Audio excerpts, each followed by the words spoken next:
এই শুনিছো, আমি যাচ্ছি একটু ওই পাটের ব্যাপারে ডাকতি। ওই লাট সাহেব ঘুমের তো উঠলি কয়ে আনে পাট কটা একটু গুছায় আইনে এক জায়গা থুতি। আচ্ছা এ মা কয়ে দে যে আমি পারবো না রে, আমার জরুরি একটা কাজ আছে, আমি সেই কাজে যাবানি। ও আমার সময় নেই, আর বাড়ির কাজ ফাজ করার আমার মোট কোনো সময়ই নেই।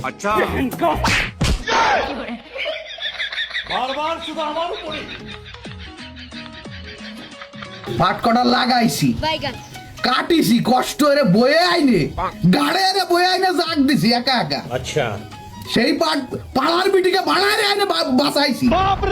তারপরে কষ্ট করে ধুইছি, গাড়ে এনে নাড়িছি, নাড়িয়ে নাড়ে চুয়াইছি। কোনো সময় তোর একটা কাজের কথা কইনি। আরে এখন শুধুমাত্র কষ্ট যে একটু গুছাই নে এক জায়গায় তুমি শুকনো পাট, তা তুই পারবি না। মানে আব্বা সবই তো বুঝলাম, কিন্তু আমি পারবো কি পারবো না এই কথা শোনার জন্য লাথি দেওয়ার কি দরকার ছিল? লাঠিটা এই কারণে মারিছি যাতে পারবো না কথাটা তোর ওই মুখ দিয়ে দ্বিতীয়বার উচ্চারণ না করতে পারিস। শোন, তোরে আমি আর পাট গুছাই না তুই কব না, তোরে এও কব না যে পাট গুছাই না না তুলি কি হতে পারে, তাও আমি তোরে করছি না। শুধু তোরে একটা কথা কব, একটা বারের জন্য খালি কল্পনা করে দেইস যে কি হতে পারে, একটা বার কল্পনা করে দেইস। ওর দিকে তাকে লাভ নেই, ওর দ্বারাই তোরে বাঁচানো সম্ভব না।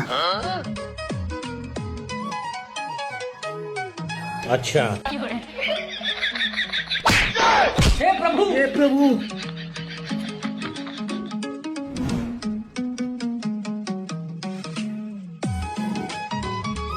এ গেনু বাড়ি আসুন না রে, ও গেনু, এ বাইরে আইতি, ও গেনু, এ একটু এই ভাষায় কিডা? ও কাকা নাই? কি হয়েছে কাকা? আপনি হঠাৎ আমার বাড়ি, কোনো দরকার নাই? হয় দরকার তো একটু ছিল, ওই শুনলাম তুই বলে নতুন নতুন পাটের ব্যবসা শুরু করেছিস।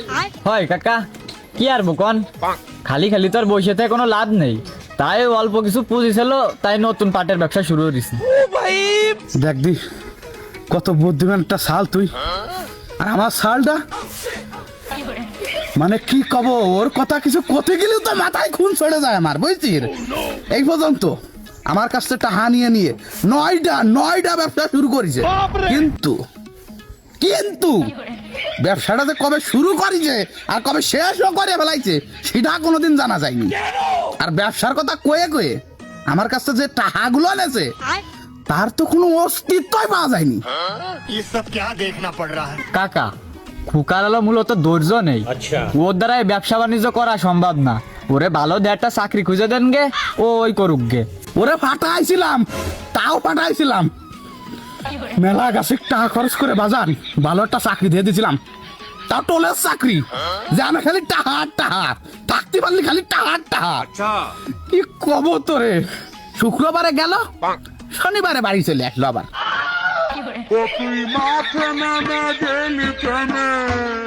খালি তাই না, নড়ালে সিকিউরিটি গার্ডের চাকরিও দিয়ে দিছিলাম। আচ্ছা সিয়ান্ত চলে আইছিল কাকা? না, শান্ত চলে আসিনি, শান্ত সসম্মানে লাঠি দেখা দেয় গেছিল। हमको सिर्फ फांसी का सजा चाहिए। কি কন কাকা? কে ওরে 8 ঘন্টা ডিউটি, তা 7 ঘন্টা ঘুমাতো, ওরে খেদাবে না, তোকে আপ্যায়ন করবে নাই। শুধু তাই না, থাক থাক কাকা, আর কেন না, हमको सिर्फ फांसी का सजा चाहिए। আমার মাথায় জ্বালা যন্ত্রণা শুরু হয়ে গেছে কাকা, থাক।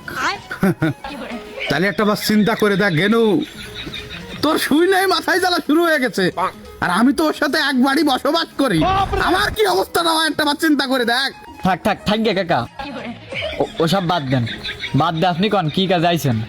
ও হয়, আর মনে কোষ নে, তোর ব্যবসার কথা শুনে মেলাখানি কাবে গিয়ে পড়েছিলাম, বুঝছিস? আচ্ছা দেখ তুই ও নিয়ে যেন কিছু মনে করিস না, ওই আমি ওইসে কি ওই এবার বছর করে পাট লাগাইছিলাম, বুঝছিস? ভাবছিলাম একটু দেরি দেরি এর বেসবো, তা সে ইমার্জেন্সি টার দরকারে পড়লো, তার পারলাম না, ভাবলাম যে বেঁচে দি, এখন কোনো উপায় নেই বেচা ছাড়া। শুনলাম আবার তুই নতুন পাটের ব্যবসা শুরু করেছিস, তাই তুই ডাইরেক্ট তোর কাছে চলে আসলাম। তা কন্যা জাতি পারবি নি?